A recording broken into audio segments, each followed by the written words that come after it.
Hey everyone, welcome to today's video. Welcome to the Video Game Fight School channel. Thank you very much for tuning in.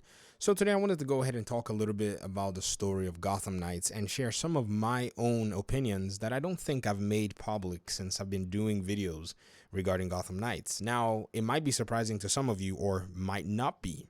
And the reason I'm actually commenting on this is because of something that I saw in the conversation strings and, going on right now, threads and all of the above. There's a lot of buzz going on regarding the game in some circles. And I saw something regarding the possibility that Gotham Knights kind of stems from an idea of wanting to make a game about Batgirl.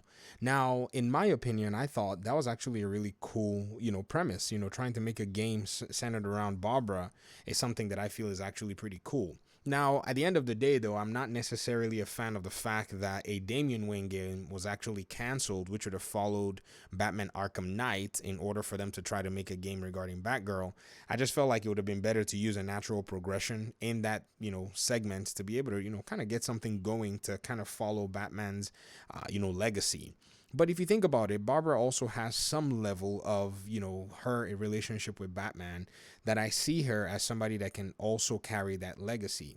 But here, I think, is the reason, if this was the case, and this is a hypothetical situation, please don't take this as some confirmation or whatever. I'm just sharing my hypothesis. And if this was the case, I think the reason you're seeing the Gotham Knights game is potentially the possibility that Batgirl as a brand was something that maybe the developers, kind of thought could not carry an entire game by herself.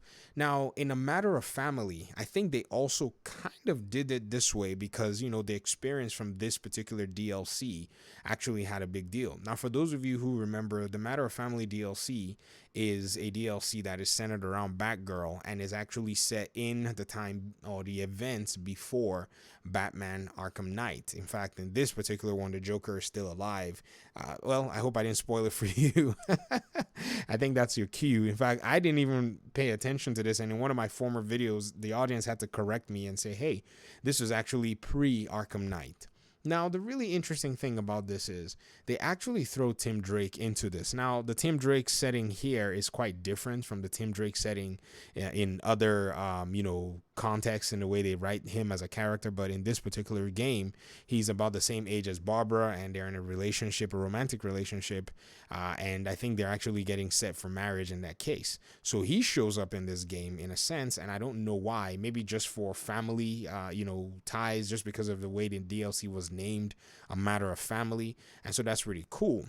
But in Gotham Knights, I kept wondering, are the Knights there as kind of a family type game? Is this what Warner Brothers Games Montreal is trying to do? Maybe have her in a lead role of some kind and then have the remaining Bat family members who are basically Red Hood, Robin, and Nightwing just coming alongside her in basically trying to figure out what happened to Bruce Wayne. Because to me, it appears that Bruce Wayne is not necessarily going to play a huge role in this Gotham Knights game. I think this game is designated for maybe continuing the legacy of Batman in a sense, and I think they wanted to take it to a whole different direction. But here is my thing. I don't think that was a smart idea. And, as much as I like Batgirl, she's one of, in fact, if not my favorite member of the Bat family. I think there's this big, struggle between her and the Red Hood. And as much as I feel like, yes, both of them are in a position where they may be able to carry their own video games, I strongly believe that Batman is an established brand name. These characters in the entire lore, however you want to put it, were built and written because the character Batman existed. And I think that's why they're able to, basically complement him and do all kinds of fun stuff. And they, the developers of Rocksteady and the writers kind of recognized this, and they made sure that, the family members and all of the others, like, Robin and Nightwing, were characters that maybe, had their own DLC. Now, they did this with Robin. Robin had his own DLC in Arkham City, where, he basically went in to go deal with Harley Quinn. But in this particular context of a full-blown game, the brand name side of things is a very, very critical aspect of sales. And this is, I think, why a lot of people had a lot of concerns when Gotham Knights was first revealed. They thought, man, this is a very niche aspect in terms of who's going to want to play this game, and the game is actually targeted to Batman fans, which is also another really interesting thing. And I've not necessarily shared these sentiments, or maybe I have, but not in this particular way, because I was waiting for a lot more confirmation as to when we're going to be getting the game. Now, there is also that side of saying the benefit of the doubt. How are the developers going to go ahead and address this situation? How are they going to write the character to be compelling? How are they going to make sure that the character is convincing and that all of the people that she's working alongside with are actually there to to fulfill that goal of trying to seek out what has gone on with the Batman in this case? But I did mention that I thought that this approach was not necessarily the most optimal, and I thought it was a mistake in actually giving the Knights a video game of their own. Now, I understand here in the community that there are people that have said the Knights deserve their own video game. I mean, it's time for us to move past Batman, and it's time for us to actually, start exploring the characters, that are around him. And I agree, there is a context for that. But like I said, the reason these characters even exist in the first place is because Batman is an existing main character. All of these other characters are side characters, however you want to put it. There is no, in my opinion anyways, there's no convincing that you can actually have these characters, in a sense, come as a fully new developed character. In fact, you are actually better off in making sure that these characters are all together in a sense. But I think with everything that we've seen with the Batman movie, it would have really made a very solid entry if the project that Warner Brothers Games Montreal was working on was a Batman project, rather than a project where Batman is dead in their own context and in their own story. It's a very huge bet, a very dangerous bet. In fact, in my mind, I think it's a bet that they probably should have been very cautious when they made that bet. But in hindsight, which hindsight is 2020, you don't necessarily see everything coming, because the success that Batman, the movie right now, is actually enjoying would have really helped out this game. Not necessarily helped out, but at least provided a platform for this game to actually thrive, which is the Gotham Knights game, as it's getting closer and closer.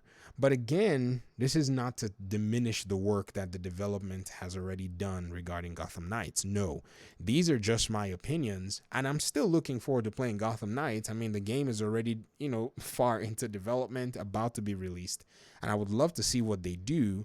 But I have to be very honest with myself. It's going to be very hard for them to convince me that these characters, the Bat family characters, the younger ones, are able to start off this new revolution.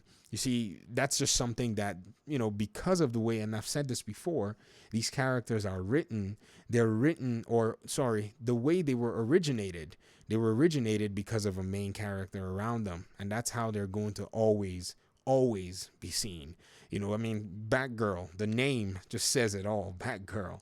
And it's just what it is. But I'm still excited for Batgirl, and I'm still excited for Red Hood in a video game that I can play.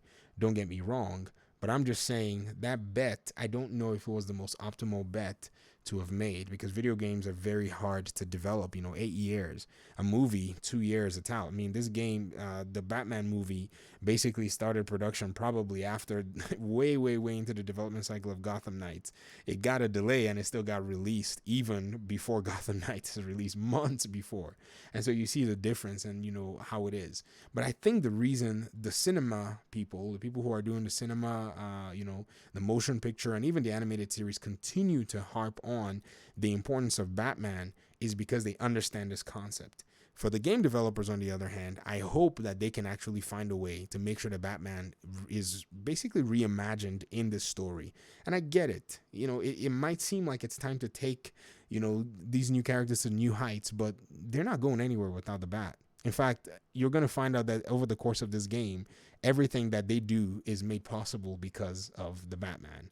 But that's exactly what it is. And I just wanted to go ahead and share my thoughts on this video. But I'd love to hear yours in the comment section. Talk to me. Hopefully we'll talk very soon in another video.